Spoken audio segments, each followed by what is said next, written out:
Hey guys, and welcome to Pixel Cherry Ninja's channel. You know, whenever you see that rare logo, it just means quality, and quality in the form of Killer Instinct, the arcade game. So most of you guys know me for mainly covering FPGA gaming. I do dabble in some other stuff and some retro stuff, but this isn't exactly FPGA gaming. But hey, you know what? This could one day eventually lead to an FPGA core. So there is a developer known as Richard Whitehouse. They are a very, very talented individual. And recently, so if you follow my weekly news videos, I covered this because Rich announced that they are working on a Killer Instinct software emulator, and it sounded really, really interesting. And it sounds like when this emulator comes out, going and having a look at Richard's previous work, it looks like the best way to play Killer Instinct will be Rich's emulator. So it was something that was very, very exciting. So we have got a little bit of bad news, but I think there's light at the end of the tunnel, and we'll go through more of that stuff. If you're unfamiliar with the name Rich Whitehouse, they released an excellent Atari Jaguar emulator. Sorry, just being my intro here, I'm running one of my older videos where I covered their BigPEmu emulator, which is an Atari Jaguar emulator. Guys, this is amazing. It's exceeded the original hardware. You can play like 64 players online with in Aliens versus Predator.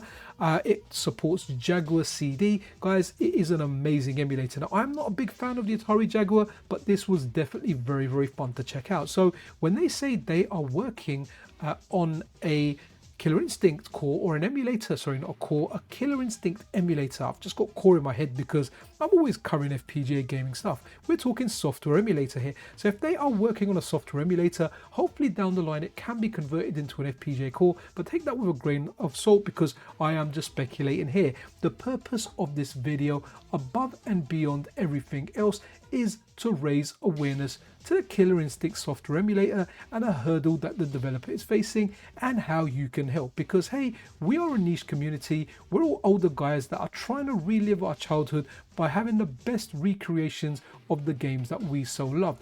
Whenever I do a video talking about cores that you would like to see on FPGA devices, Killer Instinct always makes the list. Now, it's not something I played a lot in the arcade. I'm generally a Street Fighter guy. But I know many of you guys love it. So what I'm going to do is I'm going to bring up a tweet from Rich Whitehouse from earlier, and we'll kind of go through this. So they initially announced working on this, and they announced some of the features in there. So let's go through these tweets. So Rich Whitehouse here says, I'm sad to say that funding has been pulled on my Killer Instinct and Killer Instinct 2 emulator. However, I still want to make this thing. I love Killer Instinct. I'm pretty far along, and this emulator beats everything in terms of accuracy, speed, and functionality. Here's the situation, the plan, and how you can help. So we'll go through this series of tweets, and honestly, Rich Whitehouse's work is top notch. Even if you don't like the Atari Jaguar, check out his emulator. It is amazing. It introduced me to the Atari Jaguar because before that, the only place I played the Atari Jaguar was actually in hardware stores when they're kind of like advertising new systems, and I was like, okay, meh. But yeah, it's fun. So kind of going on, Rich explains, he says, I've already implemented what might be the fastest MIPS-free interpreter in existence, which achieves a better frame time than MAME running Killer Instinct with Dineric. Achieving this without any manner of Dineric JIT ALT is no easy task, but it's still going to get even faster. So the footage that you're seeing here of Killer Instinct is me actually running MAME at the moment. And yeah, so hopefully this emulator can release, and wow, we can get a version of Killer Instinct. So the next tweet here says, this has been accomplished with some interesting techniques which I haven't seen anywhere else. I'm keeping it all close to the vest for now so that companies will have to actually pay me to achieve this kind of platform agnostic performance. We'll see if anyone ever does. Next up, exceptional performance also means netplay with rollback. All right, going to take a pause there. Rollback netcode, since that came out for fighting games, it has made fighting games a heck of a lot of fun to play online, especially Fight K2. It's something that I like to play. I've been playing it for years and I love it. So Rich goes on and says, this isn't just your standard chuggy ass rollback. The frame times allow for huge rollback window even on inferior hardware with no local hitches, even when correcting for input changes occurring 5+ frames back in time. So guys, this, it just sounds mind-blowing. I mean, I can't wait for this emulator to come out. Like I say, an FPGA core would be amazing. So Rich, please, you know, if you succeed in this, let us have an FPGA core of your emulator. And talking a little bit about FPGA cores, guys, there's kind of like two ways to go about it. There's a way where you do an emulator, then you kind of interpret or you make that emulator into an FPGA core, or the other way is you kind of reverse engineer hardware and you kind of build the hardware or kind of develop the hardware for FPGA systems. So let's go on to the next tweet. So this part isn't just planned, it's actually working already. BigPEmu's network rollback code has come along for free, and I've made it even more efficient in the process of developing this emulator. This is already the definitive way to play Killer Instinct 1 and 2 over a network, and that sounds really, really exciting. I just wish I played Killer Instinct in the arcade. I'd probably have more appreciation for this. Rich Whitehouse then goes on and says, then we have enhancements. BigPEmu's scripting system has also come along for free, and I'm planning all kinds of unique features. This includes audio enhancements, new gameplay options which work with netplay, and a few mind-blowing things that I'll be rolling out over time.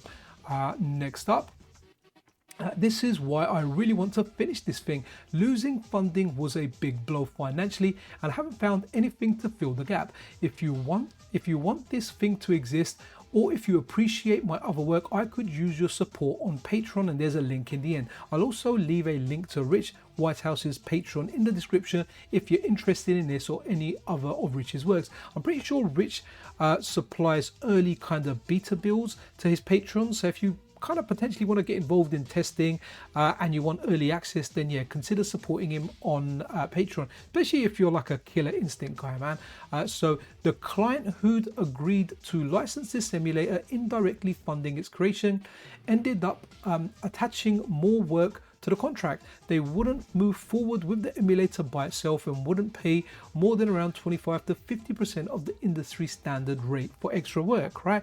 You want extra work, you pay. It's pretty simple, right? So Rich then goes, I know that some people will work for these rates or eat dirt in a salary job to the detriment of everyone, but I can't abide it. It's not a matter of ego or pride. I won't allow that kind of damage to the labor market on my watch. This hurts everyone in the field. And you know what, Rich? Good on you, bud. And I'm just happy you're continuing it, and I really do hope you get to finish this. And a kind of final tweet here where Rich says, that's how I got here. The client just wanted minimally functional emulator, but if you know me, you know this thing was always destined to be a glorious monument to Killer Instinct. So if you want to help me hammering this thing into existence, there you go. And that's the Patreon there. And look, just going down here, I'll go through some of the replies. Maximilian dude, really, really nice guy, man. I remember him from the original Xbox Live days. Just always he is genuinely a nice guy. What we got to do to get this to completion, and kind of Rich answers there, mostly just help stay alive and financially solvent until I finish it, and the best way to do that at the moment is signing up to my Patreon. Okay, so he's saying it, sign up to my Patreon, get the word out there, spread it out there. If you know Killer Instinct fans, if you're with a group of friends that played Killer Instinct in the arcades and you're like, guys, you know, we can get this back now, we can get netplay going on there, then maybe get the word out there. But it's a busy thread or post, whatever you want to call it, on Twitter. There's a lot of people having a look at that and they're very, very amazed by it. So I'm just kind of doing my little part here in order to get the message out there. But yeah, that's it for this video, guys. Killer Instinct, you know, do you want an emulator made from an individual that has already made like an excellent Atari Jaguar emulator? And if you're unsure about this, just check out the Atari Jaguar emulator, see how good it is, and that will be a testament of Rich's work. So guys, Killer Instinct, do you want this amazing emulator with online play, which potentially could again don't take this as gospel. I'm just putting potential scenarios out there, and hopefully it can become a scenario. Maybe this can come out to an FPGA console. It may not fit in the ones we have in this day and age, but maybe like a Mr. Successor, the Replay 2, another future FPGA console that comes out. But that's really it for this video, guys. I really do hope you enjoyed it. If you did, a subscription and a like is always super duper appreciated. Be absolutely awesome to one another. This is Combo Breaker Pixel Cherry Ninja out.